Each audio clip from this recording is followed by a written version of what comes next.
What are equity ETFs, नाम से तो आपको पता चल ही गया होगा, इक्विटी यानी कि स्टॉक्स। देन फैक्टर या स्ट्रेटेजी बेस्ड, ये बहुत पॉपुलर होने वाले हैं आने वाले समय में, because human mind wants some kind of थोड़ा सा कैलकुलेशंस या कॉम्प्लेक्सिटी आ जाती है, तो हमें लगता है ये बहुत बढ़िया है। इक्विटी ईटीएफ्स की अगर स्पेसिफिकली लास्ट 10 इयर्स में हम ग्रोथ देखते हैं, तो दैट ग्रोथ ही 62% सीएजीआर के टर्म्स में हुई है, 62%। व्हाट आर इक्विटी ईटीएफ्स, उसके बारे में आज हम बात करने वाले हैं दोस्तों। तो एक 5 सेक्शंस रहेंगे इस वीडियो के, जिसमें हम पूरी तरीके से आप लोगों को ये एक्सप्लेन करेंगे कि इक्विटी ईटीएफ्स एग्जैक्टली होते क्या है। सो पहले इसमें मतलब ओवरऑल डेफिनेशन क्या है इक्विटी ईटीएफ की, वो समझाएंगे आपको। Then types of equity ETFs क्या क्या है, कौन से उनके बेंचमार्क्स है, वो सारी चीज़ें एग्जांपल के साथ आप लोगों के सामने रखेंगे। उसके बाद इक्विटी ईटीएफ्स पे टैक्सेशन कैसा होता है, उसके बारे में भी हम यहाँ पे डिस्कशन करने वाले हैं। Then things to consider before investing into an ETF, इसके बारे में स्पेसिफिकली इक्विटी ईटीएफ, उसके बारे में भी बात करेंगे। एंड लास्ट में इंडिया में इक्विटी ईटीएफ का या फिर ईटीएफ्स का पेनिट्रेशन कैसे बढ़ रहा है, उसके बारे में भी हम यहां पे आज बात करने वाले हैं। सो पहला part, what are equity ETFs, नाम से तो आपको पता चल ही गया होगा, इक्विटी यानी कि स्टॉक्स। सो इनको स्टॉक्स ईटीएफ्स भी कहा जाता है। सो मतलब अल्टीमेटली एसेट क्लास में, इक्विटी एसेट क्लास में इसमें इन्वेस्टमेंट होती है। So obviously ETFs are passive investing वाला ये थॉट प्रोसेस है। तो इंडेक्स जैसे होते हैं, उस इंडेक्स का ही रेप्लिका यहां पे क्रिएट होता है। तो यहां जो फ्लेक्सिबिलिटी है वो स्टॉक्स में इन्वेस्टमेंट करने की है, and simplicity of equity mutual funds इसमें अवेलेबल हो जाती है। तो ये कॉम्बिनेशन है of stock investment and discipline of या फिर सिंप्लिसिटी ऑफ म्यूचुअल फंड्स का भी।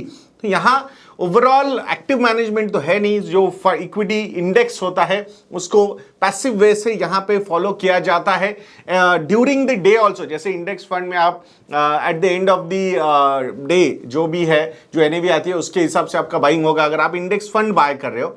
But during the volatility of the market इसकी जो एनएवी होती है वो रियल टाइम बेसिस पे भी ऊपर नीचे होती जाती है, and then one can invest at that right moment also. So that's an advantage we have, which we have discussed in earlier videos also about equity ETFs.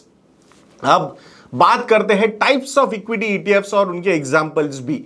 सो मतलब मेजरली बेंचमार्क्स कौन से हैं वगैरह। तो पहला है according to market capitalisation there are different ETFs, जैसे कि लार्ज कैप हो गया जिसमें निफ्टी 50 ईटीएफ आता है, जिसका बेंचमार्क है Nifty 50 TRI, total returns index. Large cap में और एक ईटीएफ आता है, वो है निफ्टी 100। सो आप लोगों को पता है कि कैटेगराइजेशन, ये स्टॉक्स के कैटेगराइजेशन हुए हैं, जिसमें अकॉर्डिंग टू मार्केट कैपिटलाइजेशन इनको कैटेगराइज किया गया है। सो टॉप 100 स्टॉक्स जो है वो लार्ज कैप स्टॉक्स है। देन उसके बाद में जो 150 स्टॉक्स है वो मिड कैप स्टॉक्स है, और उसके बाद सारे जो स्टॉक्स है वो स्मॉल कैप स्टॉक्स है। तो निफ्टी 50 ईटीएफ जो है वो लार्ज कैप में माना जाता है। निफ्टी 100 ईटीएफ जो है वो भी लार्ज कैप कैटेगरी का है। मिड कैप में निफ्टी मिड कैप 150 ईटीएफ आता है, जिसका benchmark Nifty mid cap 150 total returns index है। मल्टी कैप में बीएसई 500 ईटीएफ आता है, जिसमें लार्ज कैप भी है, मिड कैप भी है, स्मॉल कैप भी है। तो ये इसका भी जो बेंचमार्क इंडेक्स है वो बीएसई 500 टोटल रिटर्न्स इंडेक्स है। सो ऐसे मार्केट कैपिटलाइजेशन के हिसाब से इनको कैटेगराइज किया गया है। These are different types of ETFs. Then sector या इंडस्ट्री वाइज भी इनको कैटेगराइज किया गया है। जैसे कि बैंकिंग सेक्टर को अगर आप फॉलो करते हो तो वहां पे निफ्टी बैंकिंग ईटीएफ है, जिसका जो बेंचमार्क है वो Nifty bank total returns index है। हेल्थ केयर में निफ्टी हेल्थ केयर ईटीएफ भी है, Nifty health care total returns index is the benchmark. And infrastructure का भी ईटीएफ है, निफ्टी इंफ्रास्ट्रक्चर ईटीएफ, जिसका बेंचमार्क निफ्टी इंफ्रास्ट्रक्चर टीआरआई है। देन फैक्टर या स्ट्रेटेजी बेस्ड, ये बहुत पॉपुलर होने वाले हैं आने वाले समय में, because human mind wants some kind of थोड़ा सा कैलकुलेशंस या कॉम्प्लेक्सिटी आ जाती है, तो हमें लगता है ये बहुत बढ़िया है। इसको निगेटिवली मत लीजिए, but I think these are smart beta ETFs माने जो बोला जा रहा है। जिसमें एनएसई जो है, जो बहुत सारे इंडाइसेस लॉन्च कर रहा है, तो वहां उसमें निफ्टी अल्फा लो वोलेटिलिटी 30 ईटीएफ जो है वो एक स्मार्ट बीटा ईटीएफ माना जाता है। इसका इंडेक्स भी वही है, इसी नाम से फेमस है। देन अनदर ईटीएफ जो लार्ज कैप में कंसिडर किया जाता है, निफ्टी 50 वैल्यू 20 ईटीएफ। तो कुछ पैरामीटर्स डिसाइड किए गए हैं जिसके हिसाब से ये इंडेक्स बना है, और निफ्टी 50 के जो 50 स्टॉक्स है उसमें से 20 स्टॉक्स यहां पे सिलेक्ट होते हैं, और ये एक स्मार्ट बीटा इंडेक्स बनाया गया है। तो निफ्टी 50 वैल्यू 20 ईटीएफ ये भी काफी ज्यादा पॉपुलर हो रहा है। निफ्टी 50 वैल्यू 20 इंडेक्स जो है वो इसका बेंचमार्क है। देन अकॉर्डिंग टू रीजन या कंट्री, यानी कि इंटरनेशनल ईटीएफ्स जो है वो भी काफी फेमस हो रहे हैं। नैस्डैक 100 ईटीएफ आप लोगों ने सुना होगा। I think lot of popularity is already there. We have seen कि कैसे नैस्डैक ने काफी अच्छे रिटर्न्स दिए थे, तो बहुत सारा रिटेल इन्वेस्टर का क्राउड इसकी तरफ अट्रैक्ट हुआ था। सो नैस्डैक 100 ईटीएफ ये भी काफी पॉपुलर ईटीएफ है, तो इंटरनेशनल ईटीएफ माना जाता है ये। सो नैस्डैक 100 इंडेक्स जो है वो उसको वो बेंचमार्क है इस ईटीएफ का। नाउ थर्ड पार्ट में हम बात करेंगे टैक्सेशन की, कि इक्विटी ईटीएफ्स को टैक्सेशन कैसा होता है। सो एक बात तो समझना होगा कि अंडरलाइंग एसेट ही इक्विटी है, यानी कि स्टॉक्स है, तो टैक्सेशन भी इक्विटी की तरह ही है इक्विटी ईटीएफ्स का। अगर एक साल के पहले पैसा निकाला जाता है तो शॉर्ट टर्म कैपिटल गेन्स होगा उस पे, जिसपे 15% का short term capital gains tax लगेगा। उसके ऊपर सरचार्ज एंड सेस एप्लीकेबल रहेगा। सो लेस देन 1 ईयर का अगर होल्डिंग पीरियड आपका होता है तो वो short term capital gains consider किया जाता है। बट मोर देन 1 ईयर का अगर आपका होल्डिंग है ईटीएफ का, तो इसको लॉन्ग टर्म कैपिटल गेन्स में माना जाएगा, और इस पे टैक्सेशन रहेगा 10% का। But up to 1 lakh rupees of the capital gains will be tax free. तो ये लॉन्ग टर्म कैपिटल गेन्स, ये सारे इक्विटी के जो अलग अलग आपके एलोकेशंस होंगे, आपने कुछ स्टॉक्स में रखा होगा, इक्विटी म्यूचुअल फंड्स में रखा होगा, और इक्विटी ईटीएफ्स में भी रखा होगा, तो सबका मिला के जो भी रियलाइज्ड कैपिटल गेन होगा उसमें up to 1 lakh rupees tax free है। बट उसके ऊपर अगर आपको कैपिटल गेन्स होता है, then on that additional income above 1 lakh capital gain जो भी होगा आपका, उस पर आपको 10% का टैक्सेशन यहां पे लगेगा। सो ये मतलब टैक्सेशन पॉइंट ऑफ व्यू से यहां पे कुछ भी अलग नहीं है। लाइक स्टॉक्स में जैसे होता है या इक्विटी म्यूचुअल फंड्स में जैसे होता है, उसी तरीके से इक्विटी ईटीएफ्स में भी टैक्सेशन एप्लीकेबल है। अब next part of the video के बारे में बात करेंगे, वो है things to consider while investing into equity ETF. तो पहले तो आपका इन्वेस्टमेंट होराइजन क्लियर होना चाहिए। इक्विटी में अगर आप इन्वेस्टमेंट कर रहे हो तो लॉन्ग टर्म इन्वेस्टिंग का ही आपका थॉट प्रोसेस होना चाहिए। शॉर्ट टर्म के लिए अगर आप आओगे तो that is not advisable. So as a retail, if you are a retail investor, it's always better कि अगर इक्विटी में इन्वेस्टमेंट करना है तो आपका इन्वेस्टमेंट होराइजन लॉन्ग टर्म ही होना चाहिए।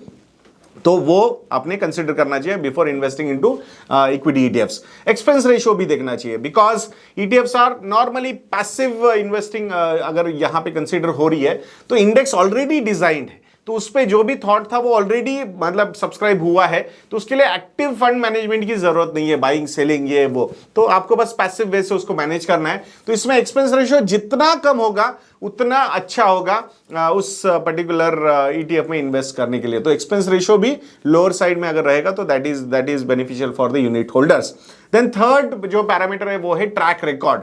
सो ऑब्वियसली यहां पे ईटीएफ का तो मतलब आप एक्सपेंस रेशियो वगैरह ये सारी चीजें, ट्रैकिंग एरर, ये सारी चीजें देख के आप सिलेक्ट कर सकते हो।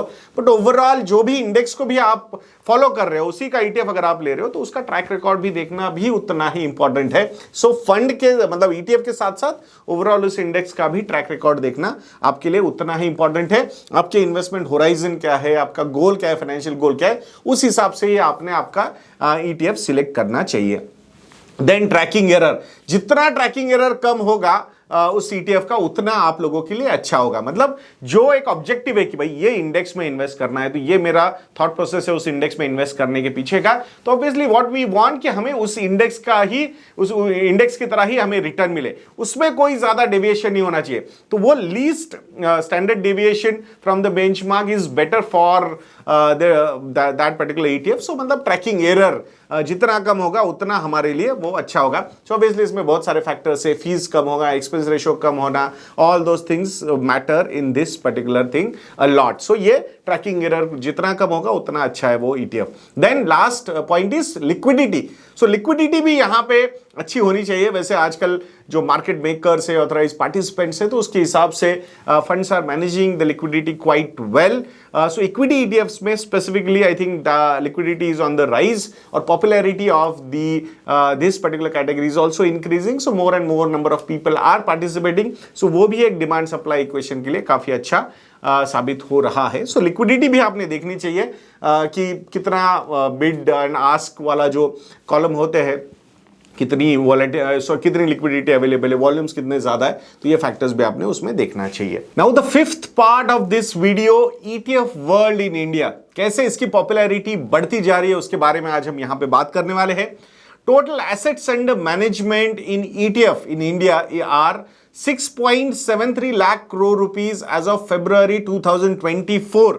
लास्ट अगर पूरे म्यूचुअल फंड AUM के पॉइंट ऑफ व्यू से हम बात करते हैं तो around 12.3% of the total mutual fund AUM का पार्ट बन चुका है ये ETF, क्योंकि अल्टीमेटली म्यूचुअल फंड इंडस्ट्री की तरफ से ही आते हैं तो उसी का पार्ट ये रहेंगे। बट जो ग्रोथ रही है वो बहुत ही फेनोमिनल रही है। इक्विटी ETFs की अगर स्पेसिफिकली लास्ट 10 इयर्स में हम ग्रोथ देखते हैं सो दैट ग्रोथ ही 62% CAGR के टर्म्स में हुई है, 62%। So I think that is also quite phenomenal. मतलब सबसे ज्यादा पॉपुलैरिटी अगर हम देखते हैं यहाँ पे तो इक्विटी ETFs की यहाँ पे अच्छी खासी रही है। So but number of schemes के पॉइंट ऑफ व्यू से अगर हम बात करते हैं सो मार्च 2014 का नंबर देखते हैं पहले। सो मार्च 2014 में कमोडिटीज के कितने नंबर ऑफ ETFs होते थे इंडिया में? 14। डेट ETF होता था मात्र 1 और इक्विटी ETFs होते थे 22। और अभी अगर मैं फरवरी 2024 की बात करता हूं सो यहां पे कमोडिटीज की ETFs से 28, debt ETFs are 27 and equity ETFs are 148। So from 34 total number of ETF schemes in 2024, now the total number of schemes are standing at 203। तो आप समझ रहे हो कि यहां पे जो ऑब्वियसली अब ये नंबर ऑफ स्कीम्स क्यों बढ़े, बिकॉज पॉपुलैरिटी वहां पे बढ़ रही है, डिमांड वहां पे बढ़ रही है from the investors and that's why the mutual fund companies are launching new ETFs। So अगर AUM के पॉइंट ऑफ व्यू से हम बात करते हैं सो जहां पे मार्च 2024 में 2014 में sorry the ETF AUM was 11,247 crore rupees, जो कोविड के टाइम पे ये बना 1.47 लाख करोड़ रुपीस, जिसमें 7,946 करोड़ रुपीस कमोडिटीज के ETF थे। Then debt ETFs were 9,713 crore rupees and equity ETFs were 1.29 lakh crore rupees. So post COVID, I think popularity of all ETFs have increased a lot. Commodities ETFs have gone up by 42% from 7,900 crore rupees to 32,697 crore rupees, thanks to gold and silver demand या फिर जो भी एक popularity है इन assets की। तो लोगों को फिजिकल फॉर्म में नहीं, इवन फाइनेंशियल फॉर्म में भी इन एसेट क्लासेस को होल्ड करना है, एसेट्स को होल्ड करना है। So that's why popularity of commodities ETF is increasing. Debt ETFs have gone up by 77% post-COVID and equity ETFs have gone up by 43% post-COVID. From 1.29 lakh crore rupees, currently they are standing at 5.45 lakh crore rupees. तो overall अगर मैं पूरे ETF market की growth देखता हूं तो 51% से last 10 years में total ETF market has grown and 46% से पोस्ट कोविड ये मार्केट बढ़ा है from March 2020। So I think popularity of this particular instrument will keep on increasing, ऐसा लगता है। हमने देखा है वेस्टर्न वर्ल्ड में, डेवलप मार्केट्स में, डेवलप कैपिटल मार्केट्स में इन्वेस्टिंग में की जब बात होती है तो वहां पे ETFs को बहुत ज्यादा इंपॉर्टेंस दिया जाता है। एक तो low expense ratio following an index, ये एक thought process, simplicity thought process बहुत ज्यादा बढ़ रही है।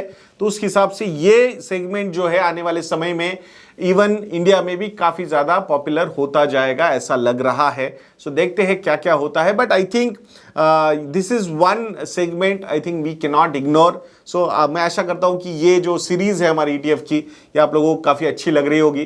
तो अगर वीडियो अच्छा लगा है तो वीडियो को लाइक करना, शेयर करना और चैनल को सब्सक्राइब करना बिल्कुल मत भूलना दोस्तों। नेक्स्ट वीडियो में मिलते हैं। जय हिंद।